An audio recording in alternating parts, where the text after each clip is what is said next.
اچھا ڈاکٹر صاحبہ مجھے یہ بتائیں، دیکھیں اس وقت سینیریو جو ہے مڈل ایسٹ کا جو سینیریو، پہلے ذرا مڈل ایسٹ پہ آ جاتا ہوں. مڈل ایسٹ کا جو سینیریو ہے، یہ جو رجیم چینج کی بات ہوتی تھی کہ جناب رجیم چینج ہو جائے گا ایران کے اندر، اور ایران کے اندر جو رجیم چینج ہونا تھا وہ پینڈنگ رکھ دیا گیا یا اس کو مؤخر کر دیا گیا اس ساری ڈیسیژن کو. کیا اس کی وجوہات یہ تھی کہ باقی جو ممالک ہیں، ڈیفرنٹ ممالک ہیں، جیسے ایجپٹ ہے یا فار دیٹ میٹر اگر دوسرے ملکوں کو دیکھا جائے جہاں پہ رجیم چینج ہوئے ہیں، تو وہاں پہ جب رجیم چینج ہوئے تو وہاں کا اس کا اسپل اوور افیکٹ جو تھا وہ بہت زیادہ تھا. کیا صرف اس وجہ سے اس کو پینڈنگ پہ رکھ دیا گیا ہے کہ جناب ایران کا رجیم چینج بعد میں کریں گے، ابھی نہیں کرتے، یا کوئی اور وجوہات ہیں؟ دیکھیے ایران کا رجیم چینج کرنا تو 40 سال پرانی خواہش ہے نا.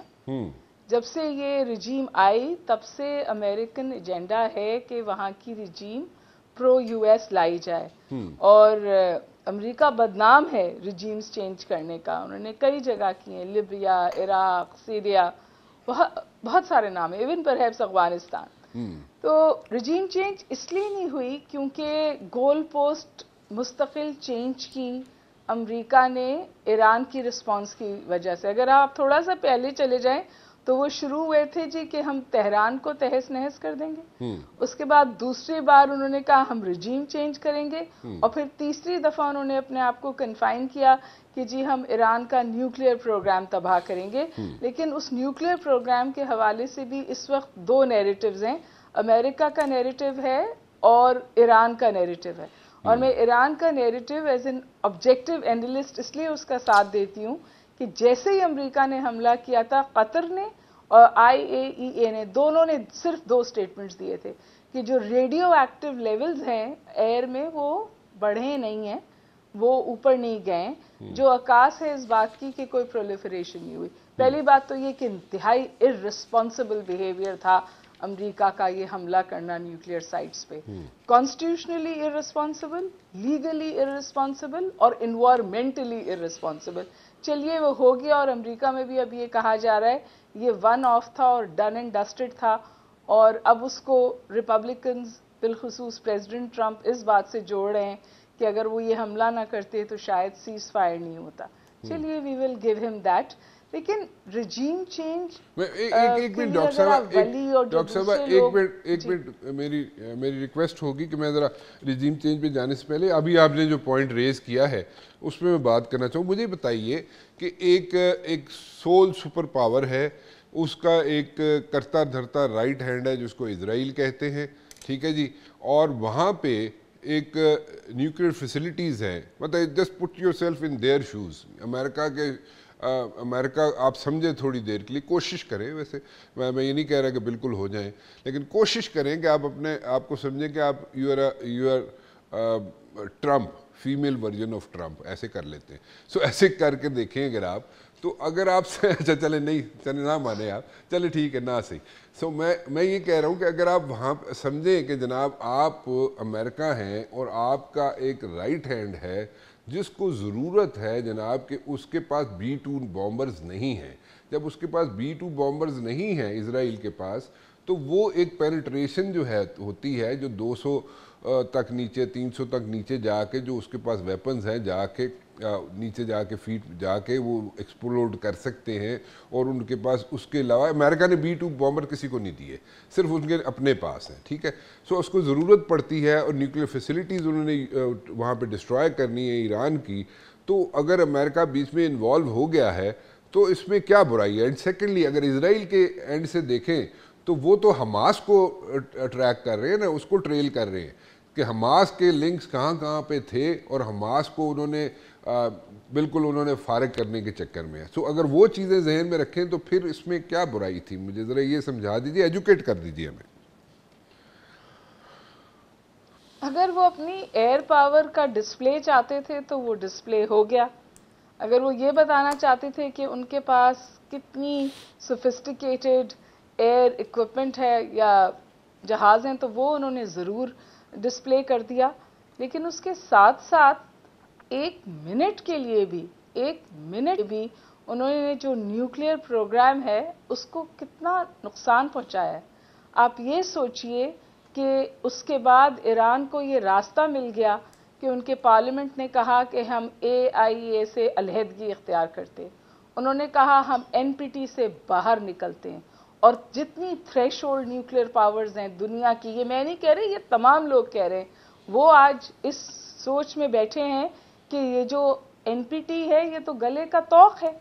اگر آپ نیوکلیر رول آف لا کے ساتھ چلتے ہیں، انٹرنیشنل پیراڈائمز کے لیے ساتھ چلتے، تو آپ کے لیے مصیبت بن سکتے. آپ ایک ایسے ملک میں بیٹھے ہیں جس نے نیوکلیر کلب گیٹ کریش کیا، انڈیا نے نیوکلیر کلب گیٹ کریش کیا، نارتھ کوریا نے نیوکلیر کلب گیٹ کریش کیا. کیا ان سے رویہ اس بہت بڑے ملک کا مختلف نہیں ہے بنسبت ایران کے؟ تو آپ نے تو ایران کو انسینٹیوائز کر دیا، ہارڈ لائنرز ان ایران کو انسینٹیوائز کر دیا کہ وہ نیوکلیر پروگرام کی طرف اب جائیں، اور وہ یہ کہہ رہے ہیں کہ ہم نئی توانائی کے ساتھ اب اس پہ کام شروع کریں گے، اور آپ نے ہمیں صرف چند مہینے پیچھے کیا ہے. امریکہ کہہ رہے ہیں انہوں نے ان کو 20 سال پیچھے کر دیا. لیکن جب یہ ڈفرنس آف نیریٹو ہوتا ہے تو پھر جنگیں ہوتی ہیں، بالکل اسی طرح جس طرح ہمارا اور انڈیا کا نیریٹو اس وقت آپریشن سندور کے بعد میچ نہیں کر رہا ہے، اسی طرح ایران اور امریکہ کا نیریٹو میچ نہیں کر رہا ہے. اور یہ جنگ بند ہو گئی ایران کی حکمت عملی سے، امریکہ یا اسرائیل کی حکمت عملی سے نہیں. So the war came to an end because Iran نے ایک 3-pronged strategy اپنائی جو بہت فعال رہی.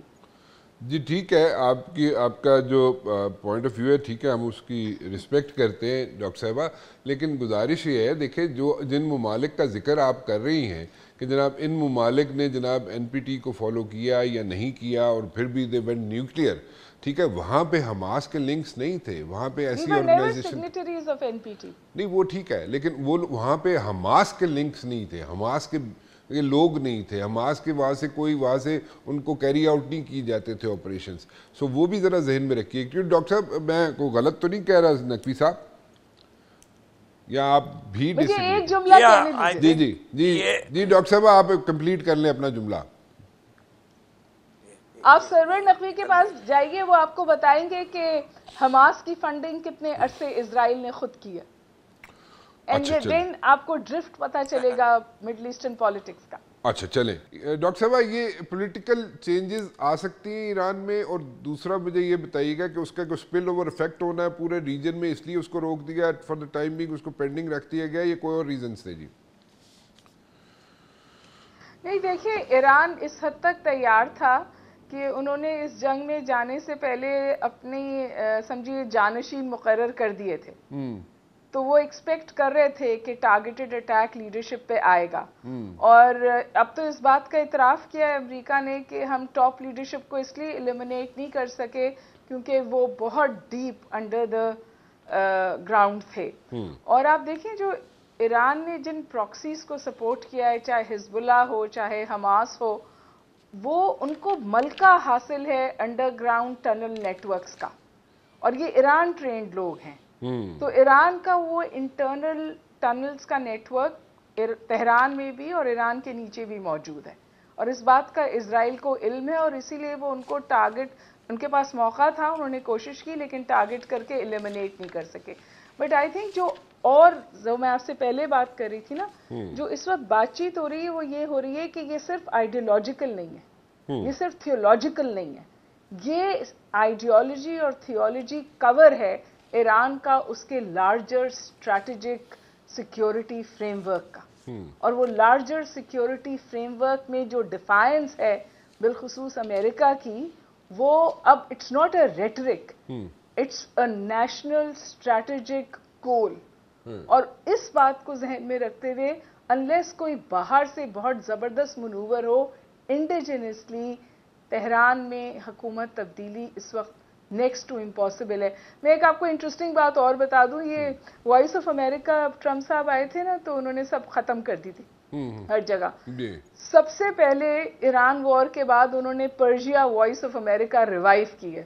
راتوں رات انہوں نے 800 لوگ رکھے ہیں تاکہ وہ دوبارہ وہاں کے لوگوں سے بات شروع کریں. تو اور وہ وائس آف امریکہ کا تہران میں ایک ہی کام تھا، وہ اس رجیم کے خلاف پروپیگنڈا وہاں پہ ڈالتی تھی لوگوں کے پاس. وہ ٹرمپ صاحب نے اپنے جوش میں ختم کیا تھا. اب انہوں نے سب سے پہلے پرشیا کا وائس آف امریکہ ریوائیو کیا ہے. تو جو